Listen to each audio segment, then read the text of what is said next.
Hey guys, welcome to episode 1 of the podcast. Thanks so much for tuning in. Podcast is something I've always wanted to do, and now with the extra time in quarantine, there's no better time to start than now. The podcast is going to be a little bit different. It's about my own personal experiences with travelling and the struggles I've had to overcome along the way.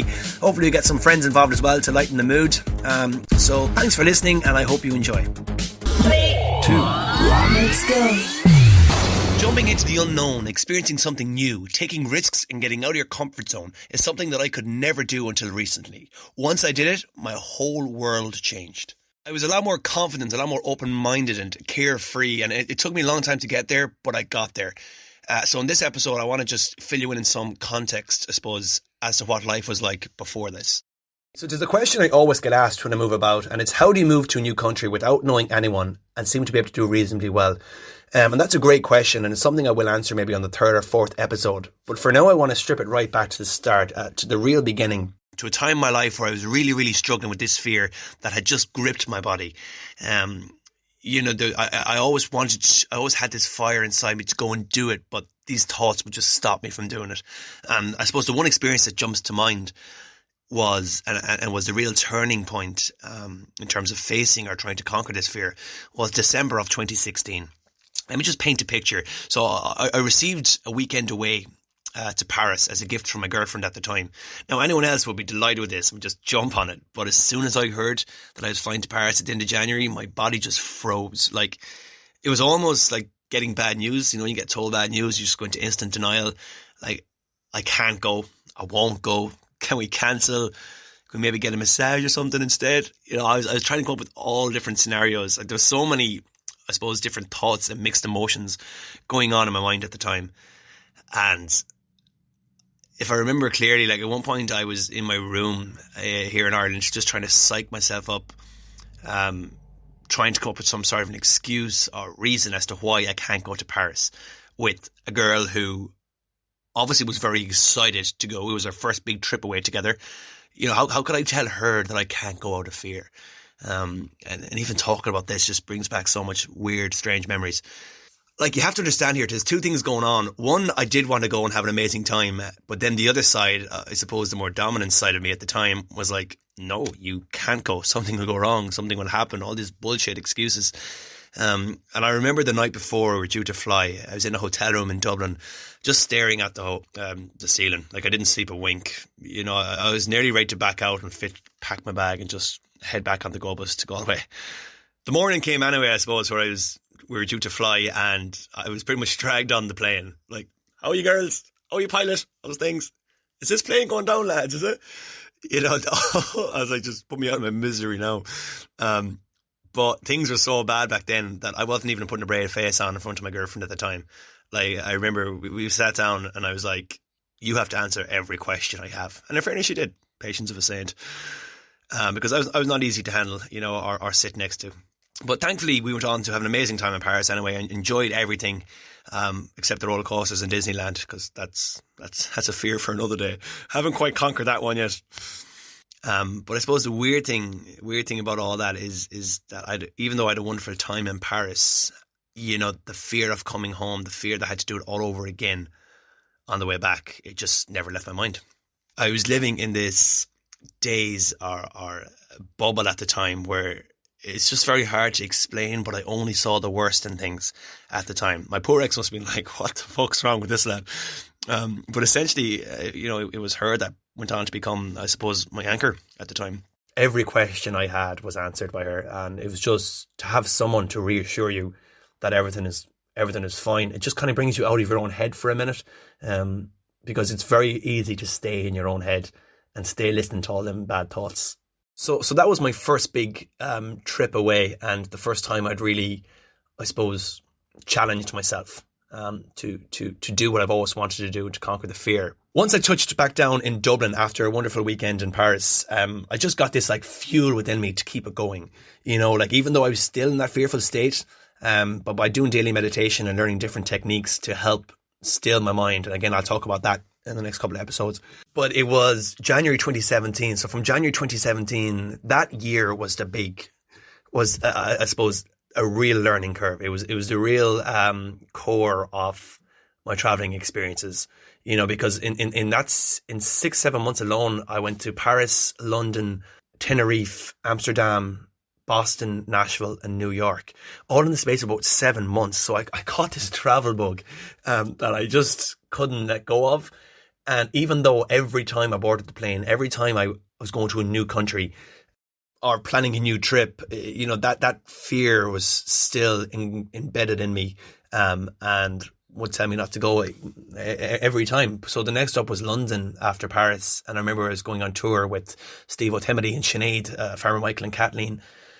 And, again, even though Steve-O himself had a fear of flying, that kind of helped me. So me giving him the tools that I'd learned from Paris kind of reassured me in a way and calmed me. So yeah, the two of us got through it together. And after London, next up was Tenerife. But it was really the Amsterdam trip that kind of taught me how to fight for myself and learn the different techniques that I needed to learn. Because, even though I was traveling with my girlfriend at the time, we weren't exactly on the best of terms. Let's just put it that way. So I couldn't exactly turn to her and be like, but what the fuck was that noise? So I kind of had no option but to fight for myself and calm myself and see myself through it. So yeah, Amsterdam really geared me up for the ultimate test, which was America. That was a big one. I always knew I wanted to go to America. It was aside from the other places that I've been throughout that year, America was the big one that I've always wanted to go. And I only found out I was going just before I went to Amsterdam. And it was I'd always told myself growing up that I'd never be able to sit in a plane for 7 hours. There's no way I can calm my mind for 7 hours. And it was just so weird because for someone that entertains so many people, I'm like, how come I can't entertain myself for these couple of hours?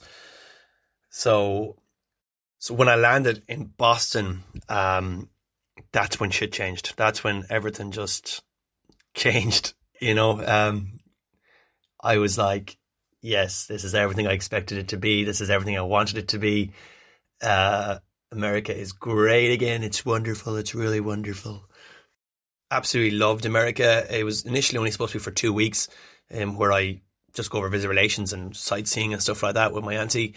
But towards the end of those 2 weeks, the day before I was due to fly home, we were just talking in the back porch, and I was like, I'm not really sure if I want to go home, and Rita was like, you should see it out for another while. There's no rush home. I've no job to come back to. I was like, yeah, I kind of want to see it out here. I had a place to stay out with my cousins. My best friend from home, Chris, was out there, and I'm like, yeah, I can see it through. Even though I'm such a home bird, I was such a home bird before all this. But again, the travel bug was just inside me, and I was like, let's, I was kind of starting to loosen out a lot. Be a lot more open minded. And for someone who, in the past, who used to be very, I suppose, structured and always had a certain plan in place, I always want to know what the outcome was, even though I was so naive at the time, because no one ever knows what the outcome of anything is going to be like, even though we think we do. You're not as in control as your life as you think you are. So I was just a lot more open-minded and free. So I stayed on for an extra couple of weeks. I ended up staying 8 weeks in total. During that time, I got to visit friends in Nashville, and then I went to New York for one night only, and I really kind of got this feel for America, and I suppose having different encounters with American people, and just got to move around and experience different cultures and do what I've always wanted to do inside me, but I never got the chance due to that fear. So I knew I wanted to do a lot more of this, so I had to come up with some sort of plan, some sort of technique to help me do this, to get me into a calm state of mind that would essentially go on to help me live the Empire state of mind. And I did this through meditation. Meditation was the center core of me conquering my thoughts and me just calming my mind through meditation and visualization. Those two skills proved to be massively effective for me. It really, really did. And I'd encourage anyone who has this fire within them but is afraid to, fuel it or take action on it, or is struggling with their thoughts in general, is just meditation over a daily process. So I started in December 2017.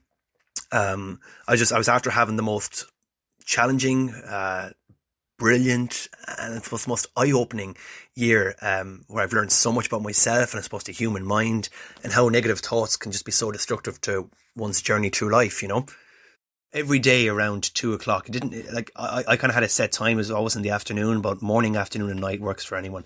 The key is consistency. I'd find myself looking up YouTube, like positive affirmations or how to still the mind, or just little 20-minute meditations where you just become so aware. And to some people this may sound stupid and they may find it difficult to actually sit down for 20 minutes. But I'm telling you, meditation has worked wonders for me. And again, you're your own best example. Like, this might not work for anyone else, but I'm just saying what worked for me. I found meditation to be very, very powerful. And it's about being patient with it, because I didn't see any results till I think it was May 2018 is when just little things started to happen in my life. Just little things. Like, I was so calm, and even the way I dealt with things, if my younger brother, like for example, dropped my phone and the screen cracked, I was like, don't worry about it. I was just a lot more positive, and my family began to notice that as well. It just gave me a sense of clarity and awareness. And those were two major tools that I went on to use, in my traveling experiences going forward. It was just to be aware of where you are, living in the present moment. And that's something I suppose I struggled with in the past, was not being able to be present. We all live for a better tomorrow, a better next week. Why not have like a better today and a better moment? Because all we ever have is the now, and we don't know what the future holds. We may think we do, but we don't. So I definitely urge anyone to practice some meditation, daily meditation, and just have patience. And if you feel yourself not being able to do it, just train your mind to 10 minutes. It's 10 minutes out of your day. I suppose, how did it help with the planes and stuff? It's any time I was sitting on the plane, I just listened to music and my mind was just in this state of calmness. There was no more questions. There was no more worry, I suppose. Even though I still get that little bit of healthy butterflies, that's more exciting. But now I'm just, your head is just in a clearer space, and it's kind of very hard to explain it. It's just something that when you get to that state of mind, you appreciate life a lot more. So it was summer of 2018 when I got my visas for the States. That was when I officially moved out of home as well. I was 23 at the time and headed for LA. I was like, if I can still my mind and be in a place of, I suppose, tranquility, then I can move to the land of the fame and fortune. And, as cliche as it is, that's what I did. LA was always on the cards. It was like a dream to even visit, yet alone get the opportunity to live there. So I just jumped into the unknown. And that was so uncharacteristic of me. Like, even just jumping into not having a place to stay, and not knowing what's going to happen. And again, I'll talk about this in another episode. But that was so uncharacteristic of me. Someone who always had structure in their life, to just jumping into the unknown was very, very scary. But through meditation, I learned to calm and control my thoughts. And I suppose just use the fuck it approach, if that makes sense, to just do it. And what's the worst that could happen? Even my family were like, "Are you sure you want to go?" Yeah, let's go.